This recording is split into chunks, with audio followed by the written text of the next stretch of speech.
Baik saudara, lintas langsung negeri-negeri dimulakan dengan perkembangan dari Bumi Kenyalang. Antara fokus hari ini, Sarawak bakal membuka lebih banyak stesen bahan api bersepadu di negeri itu. Perincian lanjut bersama Bu Mawin. Bu Ma, silakan.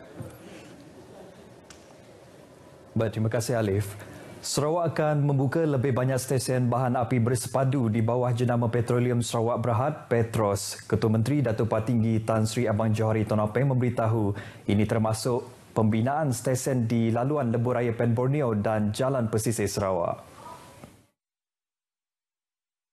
Datuk Patinggi Tan Sri Abang Johari menjelaskan stesen Petros yang dilengkapi dengan 4 sumber tenaga iaitu gas, petroleum cecair, pengecasan elektrik, hidrogen dan bahan api fosil itu juga lebih strategik dibuka di kawasan rehat dan rawat di sepanjang laluan Pen Borneo. I can tell you the long-term plan, this station will also be built along our highway and also along our coastal highway. And also provide a certain area, certain location with rest area. Kedak di Semenanjung, lebih kurang kedak ialah. Sini ada Petronas, situ pun ada juga Petronas, ada Shell, ada Petros.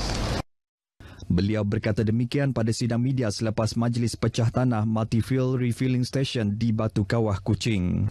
Sementara itu, Pengerusi Perbadanan Pembangunan Ekonomi Sarawak SEDC Tan Sri Dato' Amar Dr. Abdul Aziz Dato' Hussein mendedahkan bahawa stesen ketiga iaitu di Bintulu masih di peringkat kajian dan dijangka bermula tahun hadapan. Stesen bahan api bersepadu Petros di Batu Kawah itu merupakan yang kedua dibina selepas stesen pertama di Darul Hana, Kuching.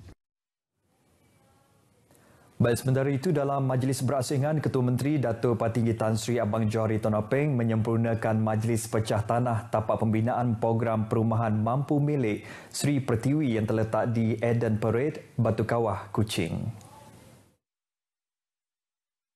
Dalam majlis ringkas itu, Ketua Menteri turut diberi taklimat berkenaan perkembangan projek daripada pihak pemaju. Program ini merupakan antara inisiatif Sarawak dalam menyediakan rumah mampu milik kepada golongan M40 dan B40 di negeri ini. Projek melibatkan kawasan seluas 14.28 hektar ini akan menyediakan sebanyak 486 unit kediaman jenis pangsapuri 9 tingkat yang akan dilengkapi dengan pelbagai kemudahan. Sebuah daripada 5 sekolah antarabangsa yang dirancang untuk dibina di Sarawak akan mula beroperasi pada Mac tahun depan. Menteri Pendidikan, Sains dan Penyelidikan Teknologi Dato' Amar Michael Manyenjaung mendedahkan sekolah tersebut akan memulakan operasi dengan mengambil alih bangunan lama Tunku Putra School di Petra Jaya, Kuching. Pengoperasian sekolah itu akan melibatkan seramai 500 orang pelajar yang akan menggunakan silibus Cambridge dan pelajar berkenaan akan menduduki peperiksaan International General Secondary Certificate IGSC. Menurut Dato' Amar Michael, kelulusan lesen pengoperasian untuk sekolah di bawah kendalian Yayasan Sarawak baru diperolehi. Just got the license for these schools. So meaning that we can advertise for teachers and also for the student. Tambahnya, 4 lagi sekolah antarabangsa yang dirancang bakal beroperasi di Batu 12 Jalan Kuching Serian serta masing-masing di Sibu, Bintulu dan Miri dengan pengambilan seramai 500 pelajar untuk setiap sekolah. Dato' Amar Michael ditemui selepas merasmikan kolokium kepimpinan pendidikan 2.0 Pejabat Pendidikan Daerah Serian. Terdahulu dalam ucapannya, menteri itu menasihatkan pengetua dan guru besar agar menerapkan kualiti efektif dan efisien dalam pengurusan serta pentadbiran mereka. Tambahnya, mereka juga perlu sentiasa mengemaskini pengetahuan dalam pelbagai bidang selain memastikan penampilan dan perwatakan mereka mempunyai karisma. Penyandang kerusi Dewan Undangan Negeri Dun Terbeduk Dato' Amar Michael Manyenjaung tidak akan mempertahankan kerusi Dun tersebut pada pilihan raya umum Dun Sarawak ke-12. Menurut Dato' Amar Michael, hasrat untuk tidak bertanding semula telah disuarakan kepada Ketua Menteri dan Presiden Parti Pesaka Bumi Putera Bersatu PBB Datuk Patinggi Tan Sri Abang Johari Tonopeng. No, I made up my mind.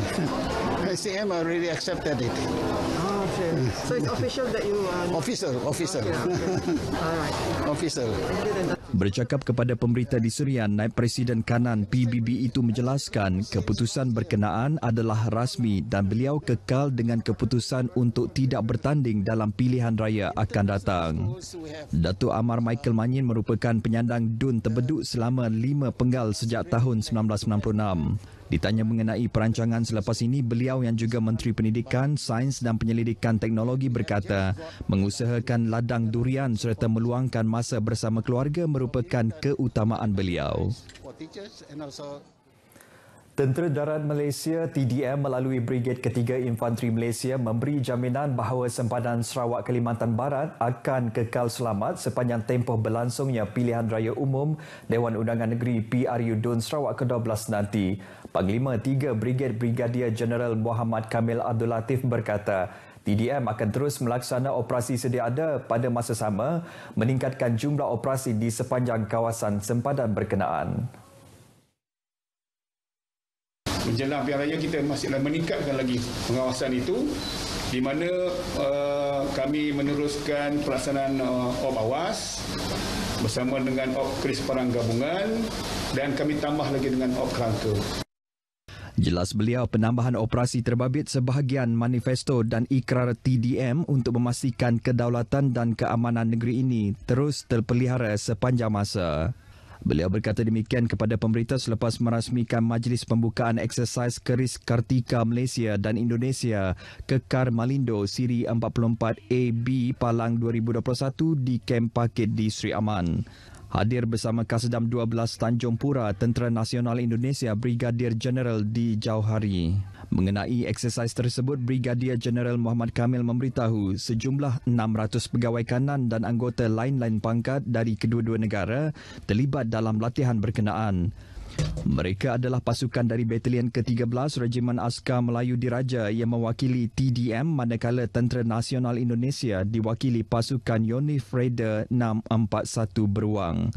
Latihan yang diadakan sehingga 2 Disember depan akan diadakan di sekitar kawasan Sri Aman, Angkelili dan Lubuk Antu. Ia bertujuan meneruskan hubungan baik antara Malaysia dan Indonesia di samping menterjemah aspirasi di peringkat nasional iaitu memperkukuhkan diplomasi pertahanan yang tertangguh akibat penularan pandemik COVID-19. Saudara, sekian perkembangan berita dari Sarawak. Kita kembali bersama Alif di Angkasa Puri. Silakan Alif.